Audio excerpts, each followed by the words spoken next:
Okay, so I'm going to turn it over to Rob, who we're just excited to have on newest member to our team and explore a little bit more about change management this morning. Thank you. Sounds great, and I'll get back to my conversation with Michelle in a moment. So I want to give you a sense for what's going to happen. So what we're going to do is I'm going to actually play a produced video of the webinar, but what I do that because that gives me a chance to stay in chat and to stay engaged while the talk is going on, and I find that gives people a better experience because you can ask me a question like if you say, "Hey, you're talking about blood glucose, and I don't understand that. What is blood glucose?" You can just type that in chat. I'll be there to respond and interact with you, so that it's should feel a little more interactive. So that's why why we're doing it. So I'm gonna start the video, roll the video here in just 2 seconds, and we are going to be able to chat. So let me get that started. Hello, and welcome to What You Don't Know About Change That Will Hurt Your Adoption. There are lots of things that people are told about adoption, but how to manage change isn't typically one of them. So our goal for today is to walk through some of the things about change that nobody's ever told you and how that's going to hurt your adoption. Before I get too far into this, I should probably introduce myself. I'm Rob Bogue, and I am the author of 27 books, including the SharePoint Shepherd's Guide for End Users and Secret SharePoint, lots and lots of SharePoint in my background. But our newest book is The 6 Keys to Confident Change Management. It's all about how do you change in an organization? How do you do that confidently? How do you do that knowing that you have all of the basic things? I've also been a Microsoft MVP for 17 years, and as my family likes to say, I'm certifiable. Microsoft, CompTIA, Oracle, all kinds of different folks have certified me over the years. I've written AIM's Implementing Information Management on SharePoint and Office 365 course. And of course, we're doing the new work on confident change management. Though I won't spend much time on them, there are several white papers available. If you go to ThorProjects.com/connect/gifts, you'll find a whole bunch of them, including this one, The Road Ahead, which talks about how knowledge management and records management are coming together. That looks a lot like information governance. There's also another 8 other white papers that might be interesting to you, including Internet Roadmap and how many sites and teams that you should have. All of these things are available for free if you go to the website. In addition, we've also got 3 email series, including one on creating engagement, communication tips, and the secret SharePoint, or at least some of those secrets. So let's get started. The first thing to recognize is that all adoption is change. Anytime you're asking somebody to adopt something, you're asking them to change from their existing behaviors to some new behavior. If they've been using email and you want them to use SharePoint, well, then you're asking them to change the way that they work. And so when we think of adoption, we typically think about, oh, well, it's just the thing that we want them to do. We often forget that we're changing the way they look at themselves. We're changing the way that they think about the problems that they're working with. And that can lead to some loss, as we'll see here in a moment. Build it and they will come just doesn't work. Okay, so my apologies to Field of Dreams, but how many times have you implemented a system, put something beautiful together, and the users just don't want to use it? They don't make the change that you're asking them for because, well, maybe you didn't tell them about it, or if you did tell them about it, maybe you didn't help them understand why they wanted to do it. You just kind of said, well, their manager will tell you, and it's okay. Now, all of those things that we need to do to get people to come are what's in the change management. That's what change management is about. And so in this talk, we'll get to some of them, some of the things that allow you to get adoption for your new system. I have to stop and say that sometimes you can be in the wrong place at the wrong time. You can build these things and no one will come, or after a while they've been coming and they go away. This is a Ferris wheel somewhat close to Chernobyl, and so not a lot of people coming. So If you fail at your adoption, it doesn't necessarily mean that you did anything wrong or that you got it wrong, but it could. It could mean that you never got people really engaged in doing the process to begin with. There are lots of perspectives on change. Over the years, many people have come up with models that say, well, change is this or change is that, or if you want somebody to change, you should do step 1, then step 2, then step 3. The oldest model is probably Kurt Levine's model. And it basically says, look, you've got to unfreeze people. You've got to get them open to the change. And then you have to do the change in transition. And then at the end, you have to refreeze. You have to put people back in a solid mindset so that the change sticks. You may be familiar with ProSci's model, which is ADKAR. It's creating an awareness, a desire, creating the knowledge, the ability, and then doing some reinforcement. You could also look at TTM or stages of change, which talks about pre-contemplation and contemplation and preparation and action and maintenance. The graphic here you see, you could probably tell they're laying out these different change models along the same axis because for the most part, all of the activities they're talking about are the same.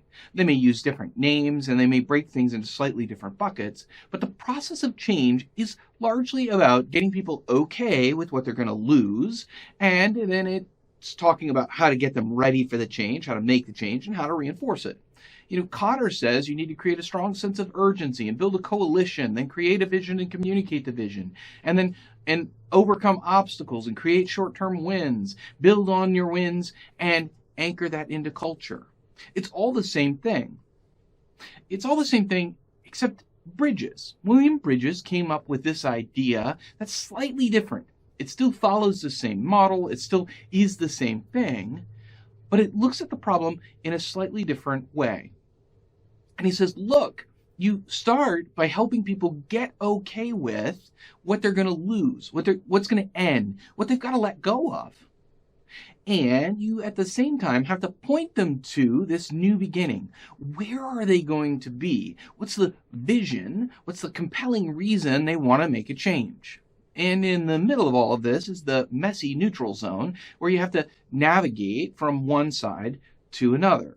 Bridges' work is built in part on Kubler-Ross's work, which was about On Death and Dying. That was the name of the book. And what she basically said is, look, there are these stages that people go through in a situation where they learn that a family member is going to die, that someone close to them is going to die. And those stages are shock, denial, anger, bargaining, depression, acceptance, and at some point they'll complete.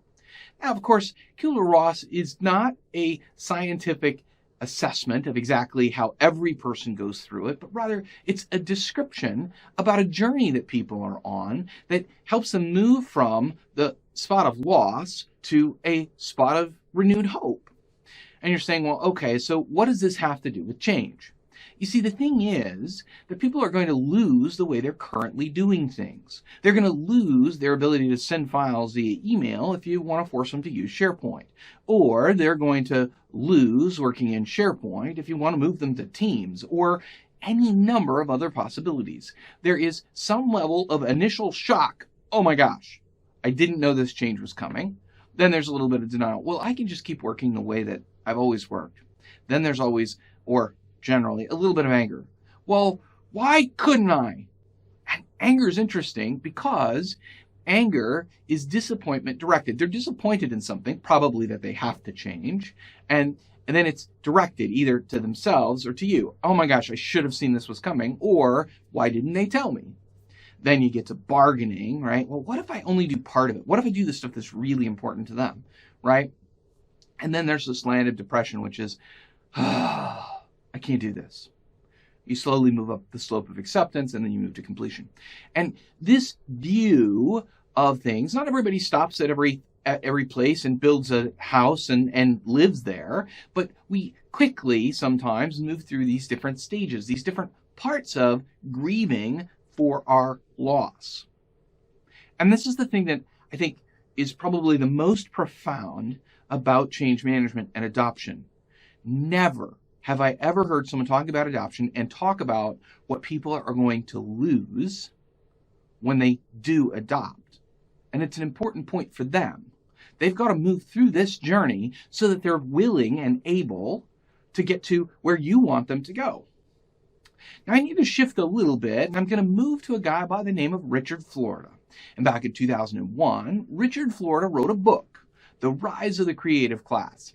And in it, he tried to articulate how we have different big, broad classes of people, and more importantly, how they're motivated and how they work very differently than one another.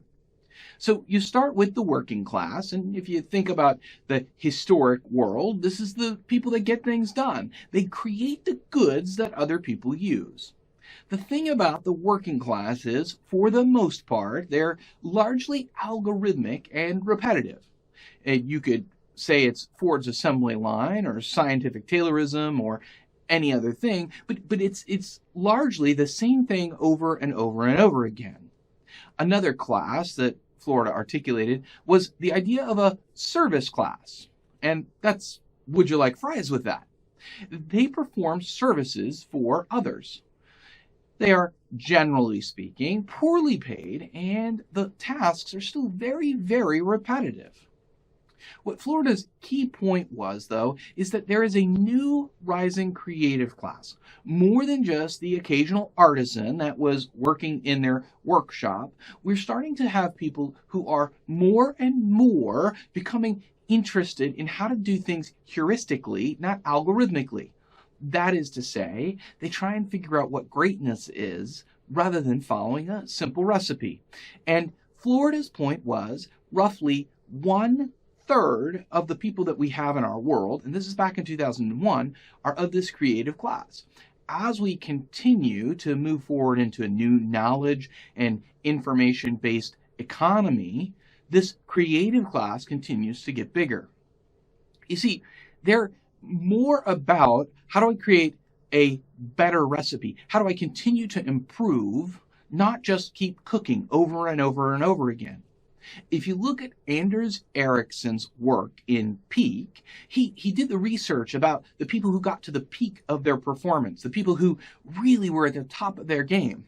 And when he did that research, he said, look, it's purposeful practice. It's this idea that I keep wanting to get better and better and better that helps them. He talked about the Beatles and tennis players and violinists and all kinds of folks whose goal was, how do I get just a little bit better every day? And that's the creative class. The problem is, however, that the creative class don't see themselves as one single class.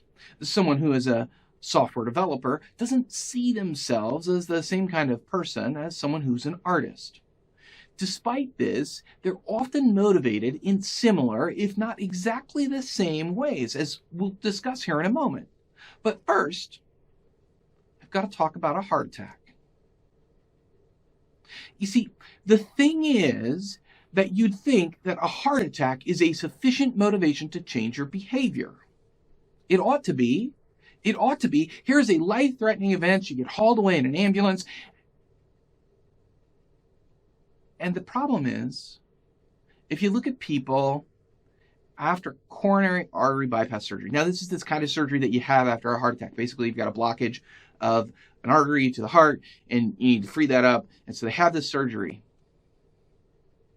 If you look at that, 90% of those people will have not changed their behaviors 2 years after the event. And this isn't just me saying it. This is Dr. Edward Middleton, and he's the guy who was the dean of the medical school and the chief executive officer at Johns Hopkins University. You see, we spend about 80% of our healthcare budget on 5 behaviors that if we change them, people would be in better health. There's too much smoking, there's too much drinking, there's too much eating, there's too much stress, there's not enough exercise. And that's all from Raphael Ray, founder of the Global Medical Forum. You see, we know that we have behaviors that will help us be better. They'll improve our lives, but we don't always do them. We don't always make the change. And that's because people aren't being taught, even medical professionals aren't being taught how to make the change. So let's move to a different spot. Let's talk about recidivism. And that's the rate at which criminals, convicted criminals, are reconvicted. and then therefore spend more time in jail. This is a U.S. Justice Department survey, 2002, took 272,111 inmates and said, okay, 30% of them got out and were rearrested within 6 months. 67.5% of them were rearrested within 2 years. Now, wait a minute. If our criminal justice system is designed to help people not end up in the same space, if it's designed to reform them, if it's designed to change their behaviors, we failed miserably. I don't care what kind of curve you grade on, that's still an F. Now, one could very much argue that we're trying to house them and protect society from them versus actually trying to reform them. And I don't want to get into that debate. The simple point of the matter is that even when there are high motivators, even when there are things that you'd say, this should absolutely change the behavior, this should get adoption of the kinds of behaviors we want, we don't see them. Whether it's health or whether it's adhering to societal norms in the forms of laws, right? We just don't do it. As we start to think about this quirky world of psychology, we want to go back in time and we think nostalgically, right? Like you can think about the Old West, or you can think about the 1900s, and you can think nostalgically and say, oh man, this is great. And had you done that in the 17th, 18th century, it would have been a pathology. People would have said, how could you possibly waste your time and energy and thought on this idea of nostalgia? Now, thankfully, we've recovered from that misstep in psychology. We recognize that nostalgia is not pathology, it's just preference. Philip Zimbardo, he's the same guy that did the Stanford Prison Experiment. He wrote another book, and in that book, he talked about the time paradox. And basically, he said, look, people view time differently. And some people have a past positive perspective, i.e., they think about the good old days. And some people have a past negative. Oh my gosh, so glad we escaped that, right? It's not a pathology, but there is now some level of nostalgia within all of us. There is some level of desire for things to remain the way they were, or at least stay the same. And so because of that, we want to learn how to use psychology to change behaviors. We want to motivate people in the best possible way to change their behaviors. And sometimes that's easy, and sometimes, as we've seen, it's harder. Let's say that I just wanted to change the kinds of snacks that you included with your lunch meal. I can do that. Well, to an extent. If I just rearrange the line, if I just change the way things are ordered, I will change the way you pick your snacks by up to about 25%. If you've ever been to a cafeteria where you're paying by the item and you're serving yourself, you may notice that desserts are often first. The cafeteria owners know this, that they know that if they do this, you'll buy more desserts. Because what happens is, if you find the regular food and you get to the end and you're like, oh, I really like my main course, then you won't buy a dessert. But if you buy the dessert up front, if it's already on your tray, and then you find a really good main meal, well, you'll buy both. And that's in their best interest. Let me take a step back into healthcare and talk about another issue. Sometimes when we're doing adoption, we're like, well, but they know how to do it, and they still don't. That's not enough. See, there's this guy by the name of Ignace Semmelweis. And it used to be that he would go down in the morgue and be looking at bodies and trying to figure that out. And then he'd go up and he'd develop some he'd deliver some babies, right? And his mortality rate for the mothers and the babies was higher. And he couldn't figure it out. He's like, we're a teaching hospital. I know more than most people, and I'm trying really hard. And then he washed his hands. Crazy. He washed his hands, and the rates plummeted. This is the heart, the genesis of germ theory. The fact that we have little microbes that are impacting us in ways that we can't see. Now, what I've just told you, other than perhaps the little bit of the story, is not new news. This is something you knew. You know germs exist, you know viruses exist, you know microbes and bacteria and all that stuff exists. And so does everyone with a health degree. Everyone working in a healthcare setting knows of germs, and they know, in fact, that they're supposed to wash their hands. So what do you think the healthcare compliance rate is for hand washing? What do you think it is? What percentage of the time are they actually washing their hands when they should? Well, the numbers for acute care hospitals are kind of, very disappointing. Across the world, the numbers are somewhere in the 20% range. By the way, these are World Health Organization numbers. They're not mine. So, but it's got to be better here in the U.S., right? Like, we're an industrialized nation, and we should have figured this out. Like, nobody's figured out germ theory in the last 100 years. But it's got to be better, right? Yeah, it is. The number estimates range from 50% to 80%. And you should be scared by now, because you think about that, and that's 4 out of 5 times doctors are washing their hands, nurses are washing their hands as they come to see you when they know they should. When they've just gone from the last patient to you, they may be spreading what the last patient had to you.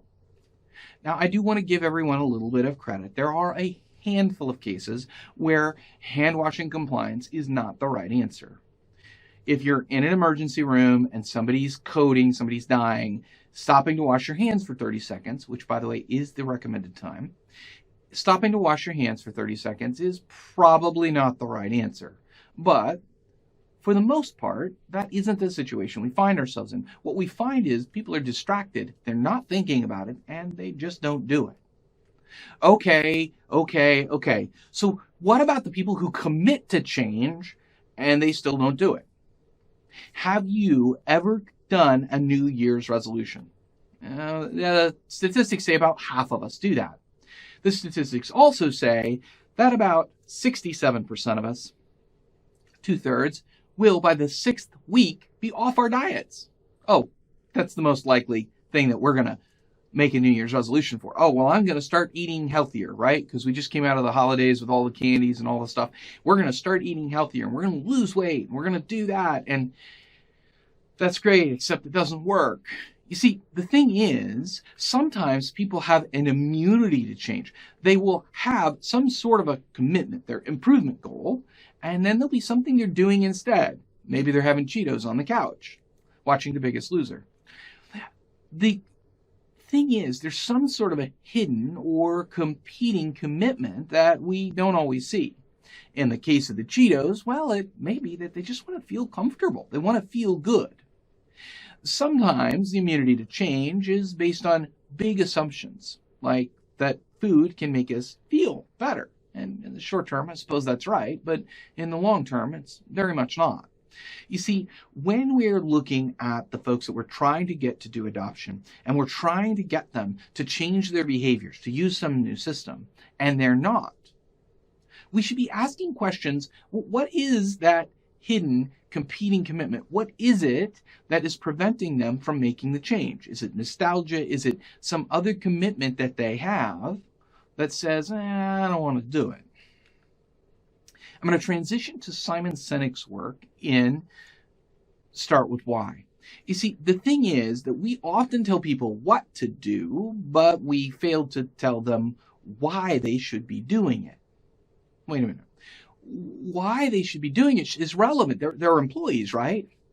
Well, if you remember Richard Florida, he said, look, you have the creative class, and they don't really take that well to direction. They're always trying to find a better way. So, as Simon Sinek explains, the better that you can get people to understand why we're making the change, and more importantly, how it'll be better, well, the more likely they are to do it. There's an old saying about don't teach men to sail, but rather teach them to long for the open sea, and you'll get better results. The why inside of your adoption effort is often buried, stated once and never repeated, and people just don't know what it is that they're really going to get if they take on your new project, your new thing that you think is great. Sometimes the problem is not that they won't try it. The sometimes the problem is they encounter small barriers that you don't see or that you think are trivial, and as a result, they stop. They turn back and they go back home.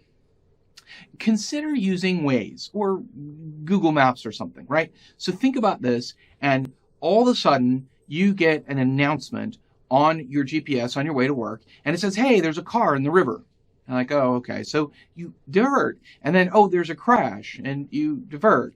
And then there's angry people, or there's smoking cars, or whatever. And then you get an abandoned car. And you have all of these diversions that move you away from where you're trying to get to work. Now, you say, okay, well, I handle that, right? And that's true because you have the GPS or the Waze or the whatever trying to help you work around those issues. What if you didn't have that? What if you hit the first issue, and then you hit the second issue, and then you hit the third issue, and you had to wait in line for all of those? And what if your commute, instead of taking 10 minutes, took 3 hours? You'd already missed your meetings, and you're going to go home to let the dog out anyway. So do you just turn around?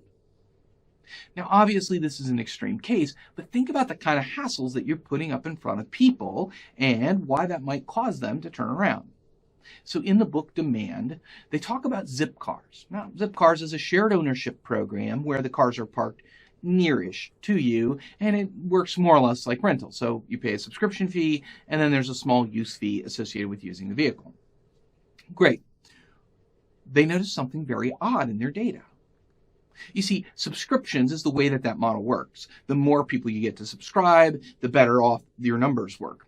And they noticed that if the cars were a 5-minute walk away, lots of people subscribed.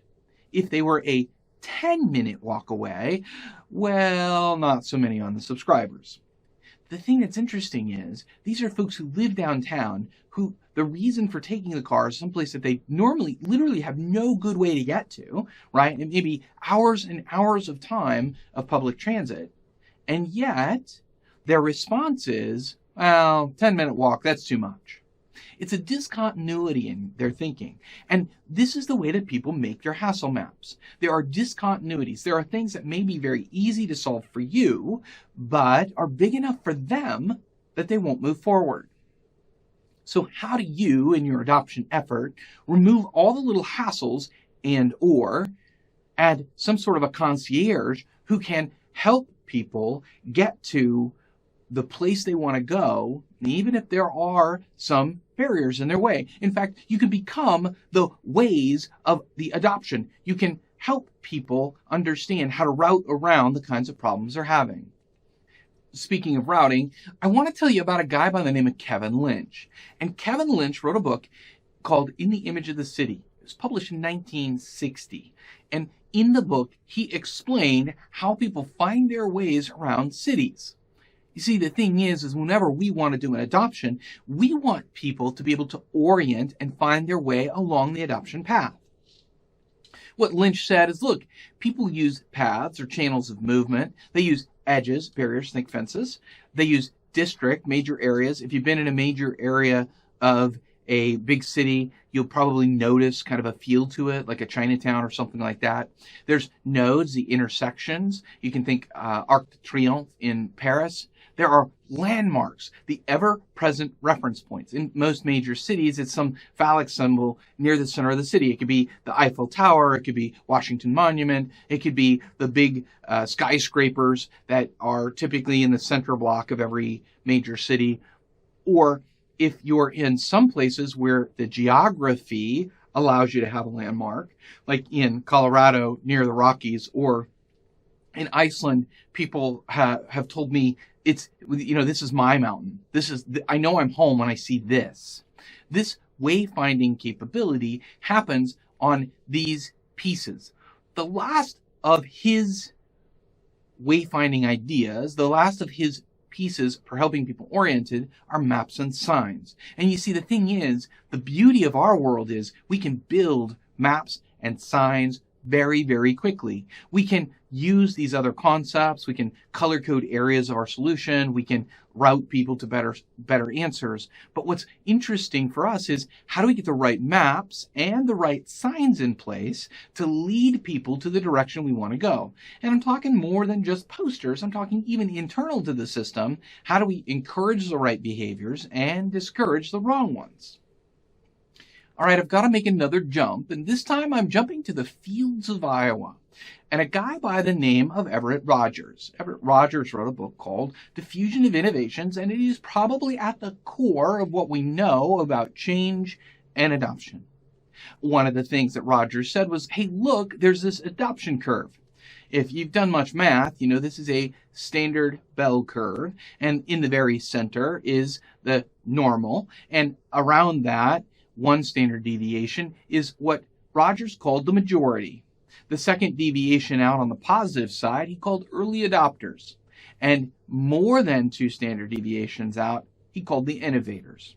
You see, when Rogers was studying this, he was trying to figure out why is it that some farmers are taking advantage of brand new innovations in farming that are yielding better results, and at the same time, other people aren't.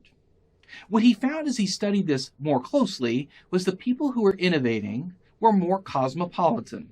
Well, what does that mean? What it means is they would go to the city more often, they would have more interesting conversations with more people. They were just different. And because they were different, they were willing to try things that other people weren't willing to try. Now you think, okay, great, I just got to get the innovators involved and then I'm done. Well, not exactly. If you dig deeper into Rogers' work, what you find is he was painfully aware that it isn't the innovators that get you to the majority. It's the innovators that kick the process off, but it's the early adopters, that second deviation on the positive side, that help translate what the innovators are doing and make it more acceptable to the majority. You see, the innovators are so far out there that the majority doesn't know what to do with them. It's the early adopters that form the bridge. They take what the innovators have been doing, they get advantage of it, and when the majority sees the early adopter getting advantage, they go, ooh, maybe this is something that I can do. As you're thinking about your adoption, you think about, I need to have some innovators, some people who are all the way out there and on the edge, but don't forget, you need the early adopters to bridge the gap between these truly innovative solutions and the majority of people that you want to bring along. Now, it's important to note that there are 16% that Rogers called laggards. In other words, these are the people that are going to take a lot of evidence to get them to move to the new adoption, to move to the thing that you want. Well, that's okay, because by the time you get to them, you've got all but the last 16%. Basically, they're the last person with a rotary dial phone. Rogers had a lot of beautiful things in his work, lots of things that really resonated and help you understand how do you get the adoption you want. And one of those things are what he calls the 5 factors that lead to adoption. You see, the first is relative advantage. The person individually, not as an organization, we need to speak directly to the person. That person needs to think that there is some advantage to them in what's being proposed. With the farmers, it was easy. It increased their revenue. The second thing is it needs to be compatible. It needs to be compatible with the way that they're currently doing things. There were some innovations which were radically different than the way farmers were doing things, and they were slowed down by this lack of compatibility. The next is apparent simplicity. Now, if you read Rogers' work, you'll see that he calls this complexity. But I flipped it over so that everything is in the same direction, and I solved one of the challenges, which is it's not simplicity in and of itself, it's the apparent simplicity.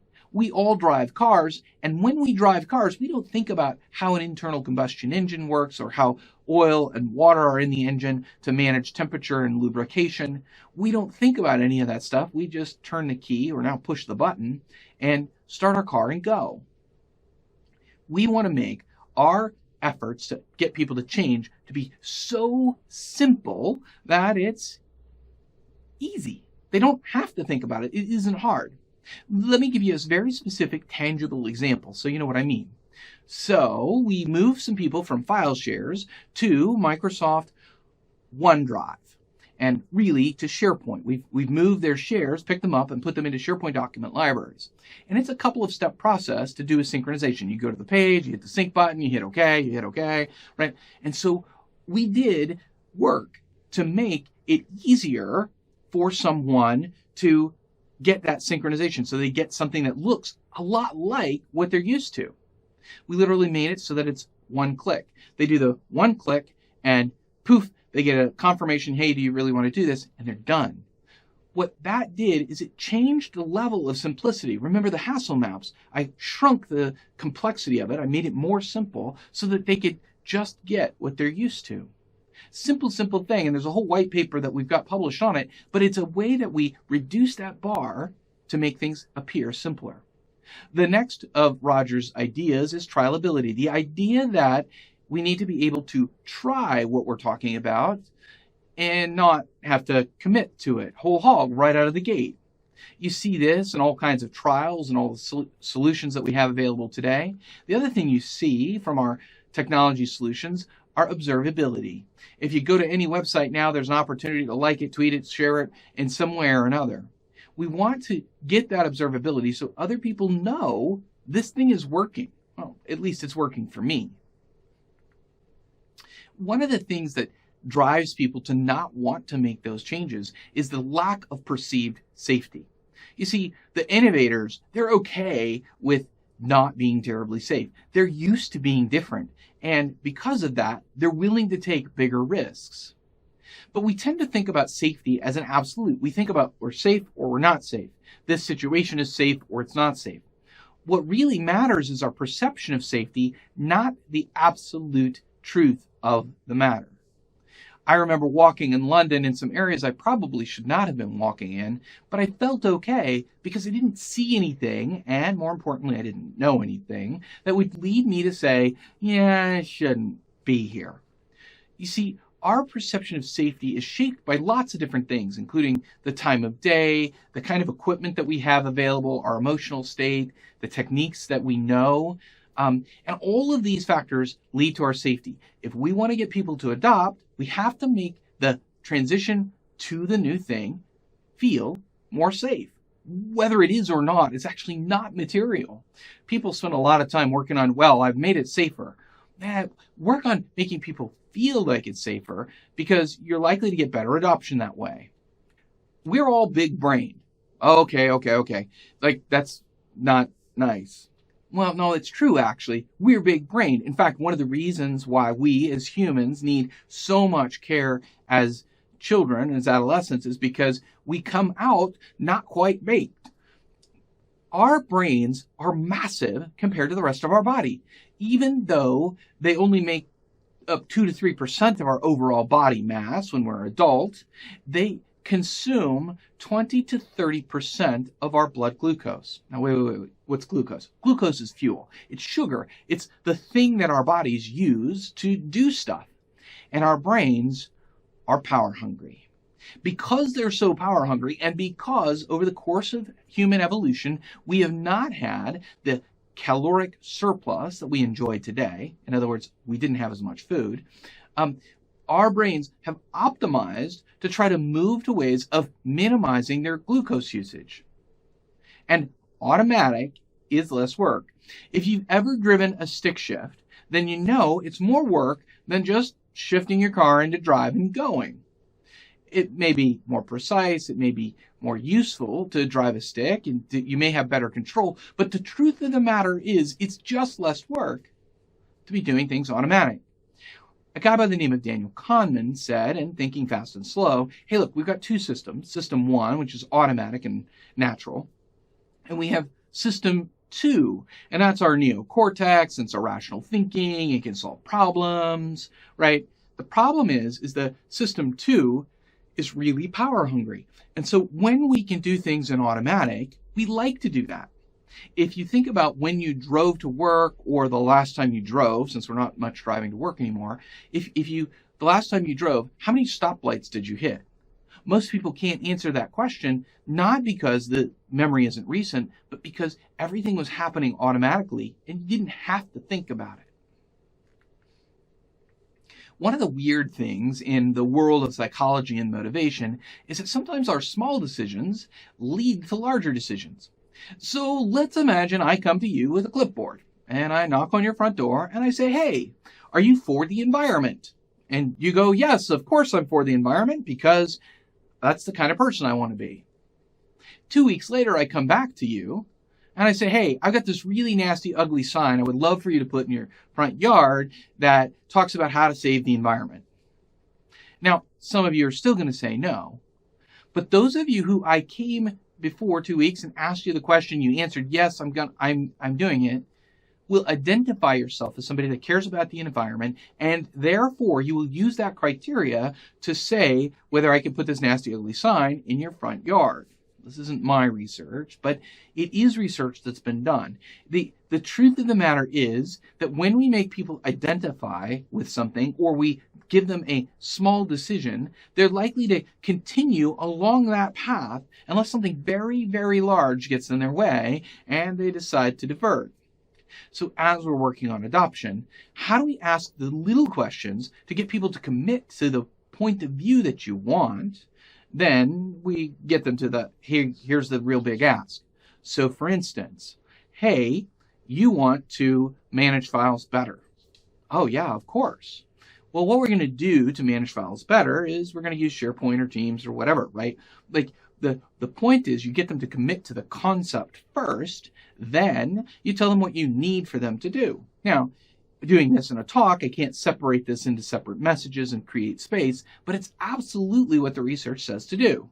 Get people to commit to the vision, then ask them to do some work to meet that vision. So it's time to lead you to the work of a guy by the name of Malcolm Gladwell. Now, Malcolm Gladwell is a very famous author and a writer for the New Yorker. He wrote in this book, The Tipping Point, that the reason that the New York crime rate dipped was because of broken windows, or rather the lack of them. There had been a recent push to reduce the number of broken windows and graffiti, and as a result, he said, the crime rate had dropped. Now, there is an alternative view that the crime drop was about 18 years after Roe v. Wade, which legalized abortion, so there were fewer unwanted babies roaming the streets, but the point is still the same. The idea that you want to create an environment that reinforces the behaviors you want and discourages the ones you don't is key to any kind of change. We want to fix even tiny things that don't seem to be very important because those tiny things are often the key signals that people are using about whether they should have to follow the thing that you're trying to get adopted or not. How do you look for and find those broken windows so that you can fix them, replace them, and you can change the way that people think? You know, it's time to move to motivation. We spent the whole talk, and I've been kind of loosely talking about how you motivate people and what some of the tricks and challenges are, but let's go to the fundamentals. There are 3 different ways that people are motivated. There's the biology, there's this idea of rewards and punishments, including carrots and sticks. There's intrinsic motivation, which is built inherently on 3 anchors. The first is autonomy, the second is mastery, and the third is purpose. So let's talk about how do we get there. We've all probably seen Maslow's hierarchy of needs. In fact, every 7th or 8th grade science class probably covers this. And it's like, hey, look, you're going to worry about air and then water and then food and then a place to sleep and. Those things are immutable. And as you move up further, you're going to want more safety. You want to assure that you have those. You want love and belonging, esteem, and self-actualization. Maslow's hierarchy of needs is a useful tool. It doesn't explain starving artists. Though one of my friends who is a quote-unquote starving artist said, no, we're not really literally starving. It's just saying that we haven't made it yet. I'm like, okay. But for those people, self-actualization is a higher need, and they're willing to forego some of that safety to get there. So you're like, okay, so Maslow's hierarchy of needs, though useful, is not perfect. We move from there to this idea of scientific management, and that's Taylorism. And Taylor basically walked up behind people, took a stopwatch, and said, okay, this took you 14 seconds to do or whatever. And he said, look, you're a cognitive machine. I'm going to pay you based on how much you output. So if Bill does 10 units an hour and you do 8, Bill's going to get paid more than you are. And that's carrots and sticks, right? That's if you don't produce enough, you're going to get a reprimand. And if you produce a lot, we're going to give you more money. And the problem is most people don't react well to that anymore. Then my favorite snarky title happens to be the most requested reprint from Harvard Business Review. And it's a guy by the name of Frederick Kurtzberg. And he wrote this snarky title one more time. How do you motivate employees, right? Like, so he's got this angst, this frustration that people aren't understanding what he and others were saying. He said, look, I'm going to break this down for you. There's 2 different pieces. All these things that you think are motivators, some of it's hygiene. Once you get to a certain level, it no longer is a powerful motivator for people. It's not going to motivate people to do better and better and better. And then he did the research and he looked at it and he said, look, here's the stats, right? And if you want to go for motivators, achievement, recognition, the work itself, responsibility, these things continue to motivate people over and over and over again. They get people wrapped up in, they get people involved in your organization. You see, you can't make them do it. We've learned that, right? We've learned that hand washing in hospitals can't be forced. But people back in 1968 and people today often forget that. We think, well, we're just going to tell them they have to. And the problem is that doesn't always work. This leads us to the work of Edward Deci. So Edward Deci and his colleagues said, look, there's this thing called intrinsic motivation. People do stuff because they want to do stuff, right? It's doing it because you want to do it. The problem is that external motivation can sometimes break that internal motivation. Let me explain what I mean. Okay, so he took kids, put them in a room with toys, right? And what do kids do, right? Like they're going to go find the toys that they want to play with, right? Maybe it's the robot, or maybe it's the truck, or maybe it's whatever it is, right? And so they go in and they're playing with the toys. Great, cool. Sends them out. The next week, the toy that they played with most, let's say it's the truck, he rewards them. He says, look, and this is kid rewards, right? So it's candy. He says, look, if you play with the truck, I will give you candy.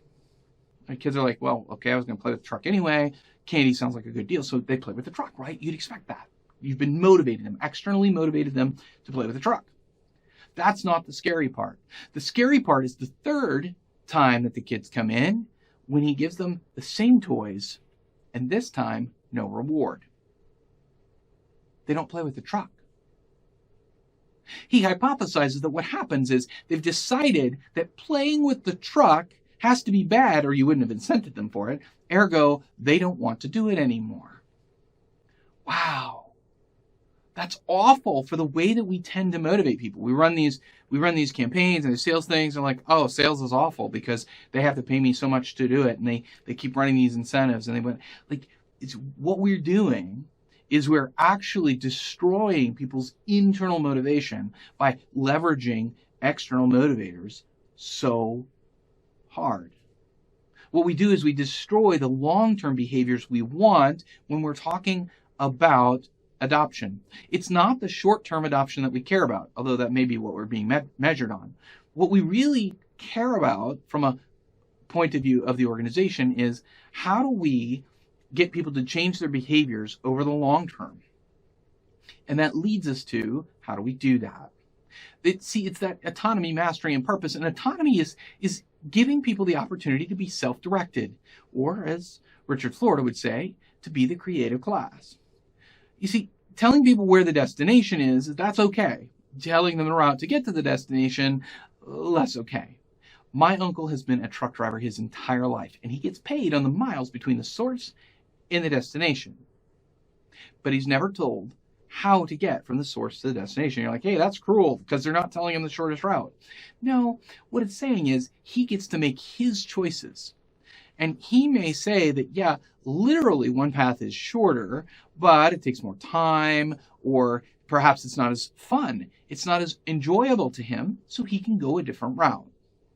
Now, mastery is a little interesting because at some level, mastery is an impossible goal, right? Like you can't be the absolute best at something. You can be better than others, you can be good at it, but you can't necessarily be best at it.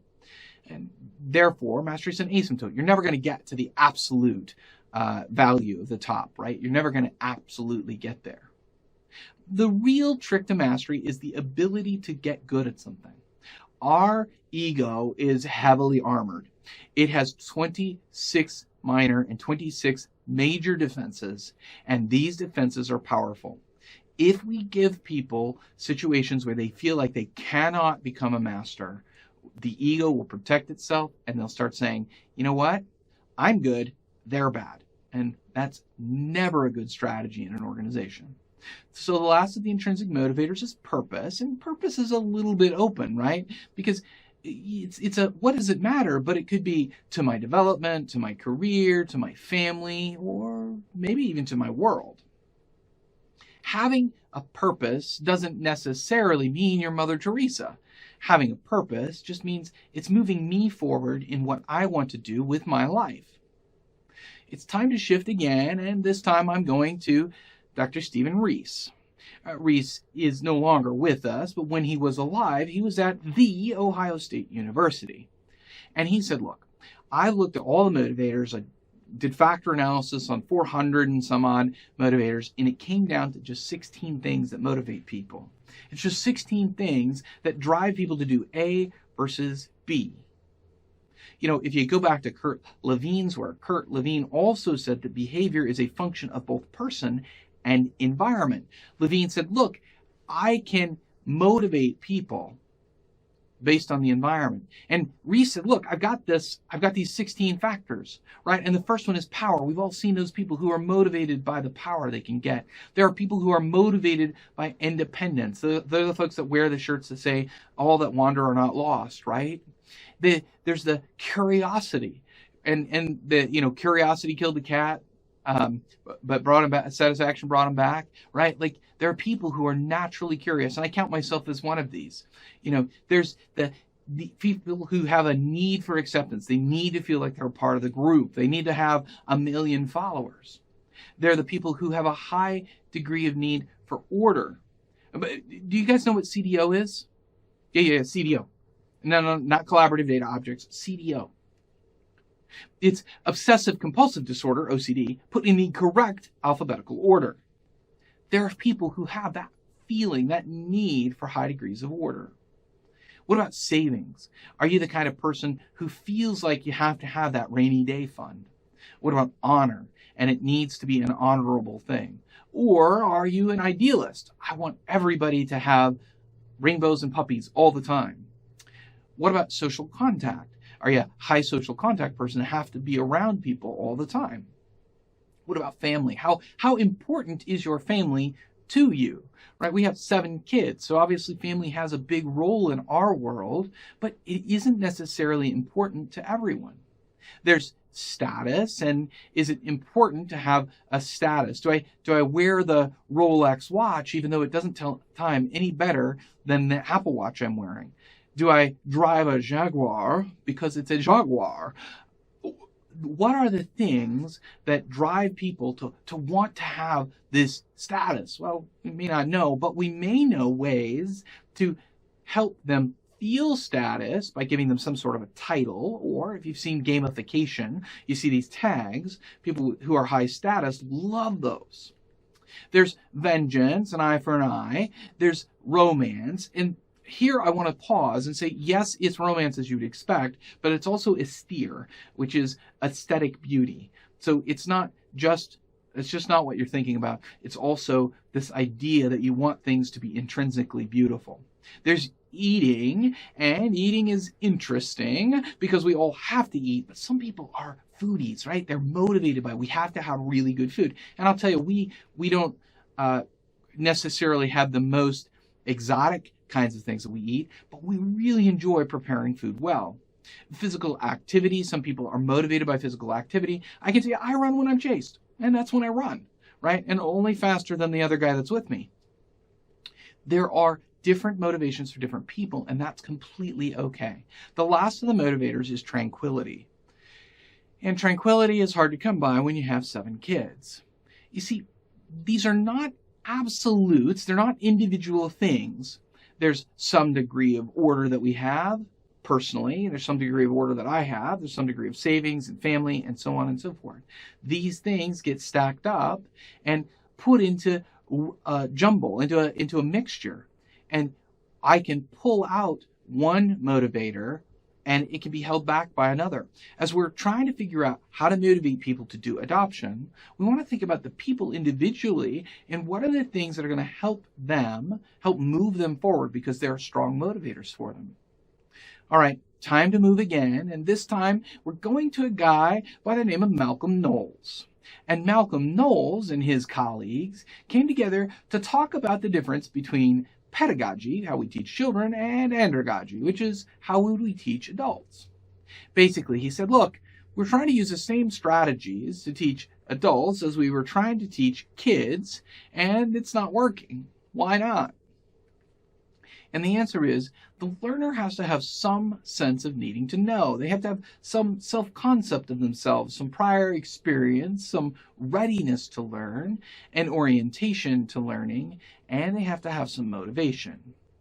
When I started this talk, I started it with the idea of showing you that there is the possibility of getting to adoption, and that the secrets are contained inside of what we know about how to implement change. And hopefully through this talk, you've been learning because I established there is a reason for you to learn this. And I've established a relationship, a tiny one, between you and I about where I come from and what I bring to this table. The thing is, adults learn relationally, both relationally to other people, but also relationally to the information they already know. They have to feel like this is going to help me and I can figure out how to learn it. One of the things that is important as we're going to adoption is to think about training differently, and certainly how adults learn is a part of that, but another part of that is thinking about giving people performance aids rather than giving them training. And I know I'm sitting here yammering on to you about how to train and how to do change, but I got to tell you that part of the best work is the work that we do building performance aids. This is a performance aid for a pilot, for a private pilot. In fact, it's one I created for myself. It's on a knee board, so whenever I'm flying, it's going to be strapped to one of my legs, and it helps me to remember how much clearance there is for various airspaces at various heights. And if you look at this, you're like, well, this doesn't make a ton of sense. It doesn't, but it allows you to quickly assimilate the data. I could tell you that the different regions of space has different requirements, and you can look at the table below to see what those requirements are. So if you happen to know that you're within Class B airspace, and you will know because you'll be told, you can look and say, okay, well, I've got to have this kind of clearance from something else. These kinds of performance aids mean people don't actually have to know how to do something. And you're like, well, but we want them to know. Actually, that's the biggest misconception in training. We don't actually want people to know. We want people to be able to perform like they know. Whether they actually know it themselves or they lean on a tool, it doesn't really matter.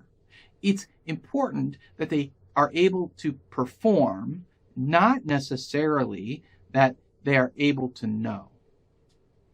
So with that, I'm going to stop and pause and say questions. And this is my contact information. You can send me an email. You can call the office and reach me. But here I want to stop and talk about any questions that you might have about the material that you've heard talk about today.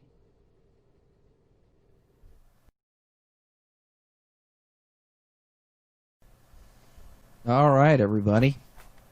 Is everybody still awake? Is there anyone that has questions that they didn't want to do in chat that they wanted to do audio? So, Michelle, I do see your note. The easiest thing to do for the white papers is ThorProjects.com/ connect/gifts. And so I just put that into chat for you. And that'll get you to all 10 of those white papers. So anyone else have questions or things that they want to, that I didn't mention that you want to know?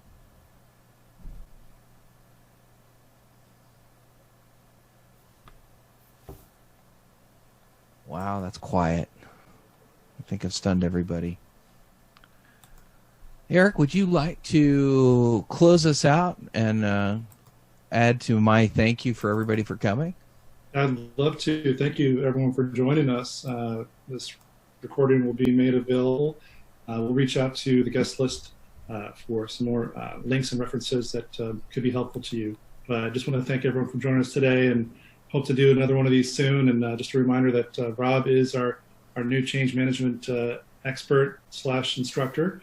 I know that's just one of many traits of his, but as far as our purposes go, we're really excited about doing this new change management training with Rob. So if you have any questions about that, please reach out to us and my team, and we'll get right back to you. Thank you, Rob. Thanks, Eric. Thanks, everybody. Okay, we'll sign off, and we'll be back in touch and hope to do another one soon. Thank you.